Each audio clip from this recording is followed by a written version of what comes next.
अत्याचार बहुत, अत्याचार बहुत।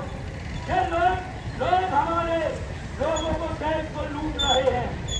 ये बहुत सोचने की बात है। साथियों, ये सरकार खुद निर्णय न लेकर और ये कोर्ट का सहारा लेकर हमारे साथ अन्याय अत्याचार कर रही है।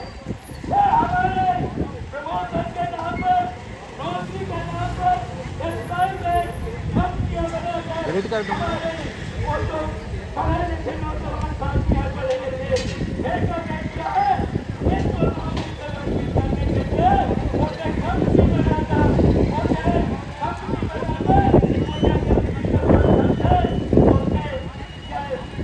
हमको हर छलावा हमारे देश के साथ हो रहा है। इसको हमको समझना पड़ेगा, इसके लिए हमको विचारना पड़ेगा, सोचना पड़ेगा। तो आज हमारे हमारे सुप्रीम कोर्ट के निर्णय के आने के बाद हमारे एससी के लोगों ने इस बात को समझा कि भारत देश को और भारत भर का आह्वान किया। यदि एससी के साथ में यह हमारे एससी के लोग जहाँ से भी जो ताकत है उसके आधार पर हमने यह आह्वान किया और अपना फल के साथ सरकार को संदेश देकर यह आह्वान किया कि अब हम और इसके लिए और एकजुट हैं, एक साथ हैं, इसी के साथ में अपने धर्माचार्य को और यहाँ आमंत्रित करता हूँ तो भी अपना विचार रखें। आवाज दो, आवाज दो। एससी जिंदाबाद, जिंदाबाद, जिंदाबाद। एससी जिंदाबाद, जिंदाबाद, जिंदाबाद। भारतीय जनता पार्टी मुर्दाबाद, भारतीय जनता पार्टी मुर्दाबाद।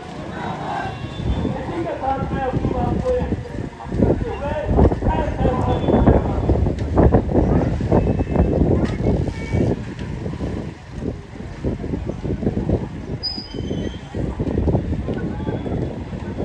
इतना बड़ा वीडियो होगा उससे ज़्यादा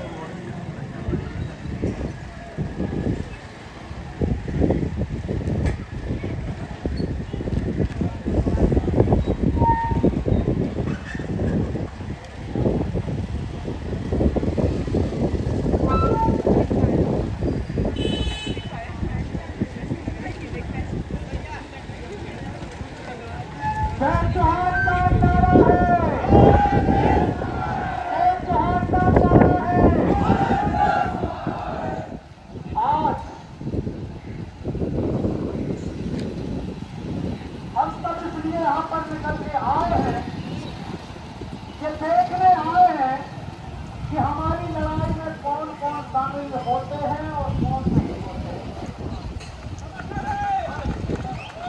आज हम इस बात का भी जिक्र करेंगे और उस बात को भी आप लोग अवगत हो जाइए। हमें चुनाव में लग रहा था, लोकसभा चुनाव चल रहा था, जब हमें एससी के लोगों को लग रहा था कि हमारे संविधानिक रूप से और हमें संरक्षण मिलने वाली है। लोग देश के संविधान को हाथ में लेने करके और घूमते थे। आदिवासियों के बीच में, एससी लोगों के बीच में कि हम संविधान की रक्षा करने वाले लोग हैं। और जिस दिन से सुप्रीम कोर्ट का फैसला आया है, जिस दिन से सुप्रीम कोर्ट का निर्देश हुआ है वर्गीकरण के लिए, कोटा पे कोटा क्रिमिनल के लिए जो सवाल हाथ में लेकर के संविधान को बताते थे, संसद के भीतर बताते थे, उनके मुंह में ताला लगा नजर आ रहा है। यहीं से हमें समझ में आ गया कि हमारा हित कौन हो सकता है।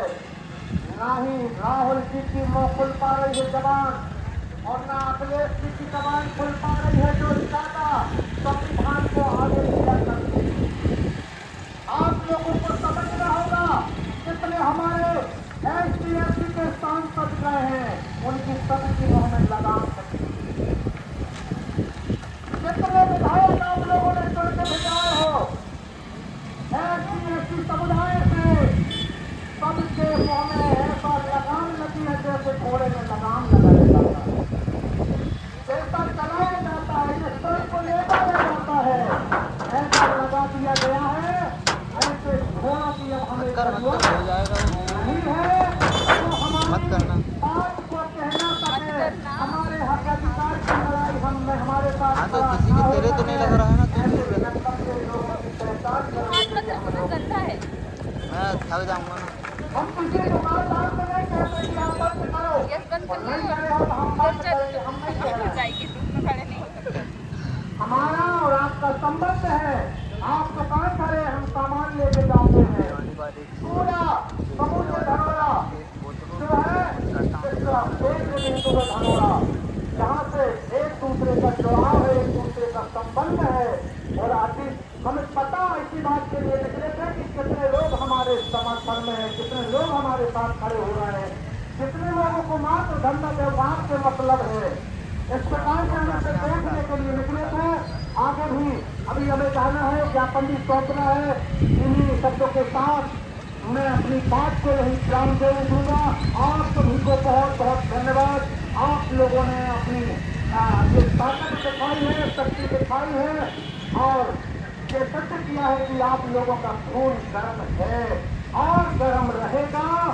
ऐसी ऐसी ऐसी ऐसी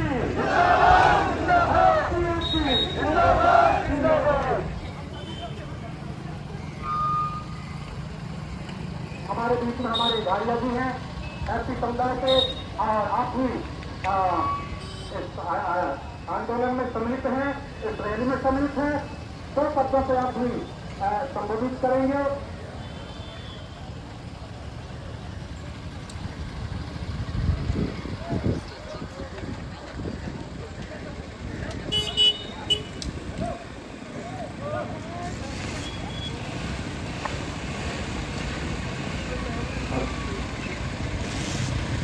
आज के भारत बंद के कार्यक्रम में सभी लोग जो शामिल हुए हैं, आप सभी लोगों के श्री चरणों में निरंतर हाथ।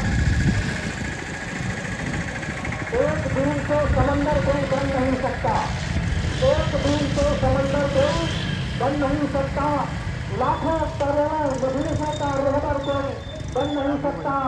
लाखों करोड़ों हो जाएंगे लीडर इस कायनात पर, लाखों करोड़ों लीडर हो जाएंगे इस कायनात पर जहां पर दूसरा इन्वेस्टर बन नहीं सकता, जहां पर दूसरा इन्वेस्टर बन नहीं सकता। सम्मानित साथियों, विश्वराज में मोदी सत्य डॉक्टर बी.आर. अम्बेडकर ने एसटी वर्ग के लिए हमें एक हथियार दिया, आरक्षण रूपी हथियार, जो संविधान पर बोले थे। लेकिन आज सब हम लोग पूरा देश देख रहा है कि एसटी वर्ग के साथ कैसा खिलवाड़ किया जा रहा है, आरक्षण को खत्म किया जा रहा है। सम्मानित साथियों, मैं लोकसभा सभा के माध्यम से एसटी वर्ग के लोगों को चेताना चाहता हूँ। मेरे साथियों, अगर आरक्षण जिंदा है तो हम और आप जिंदा है, उस दिन आरक्षण खत्म हो जाएगा। हम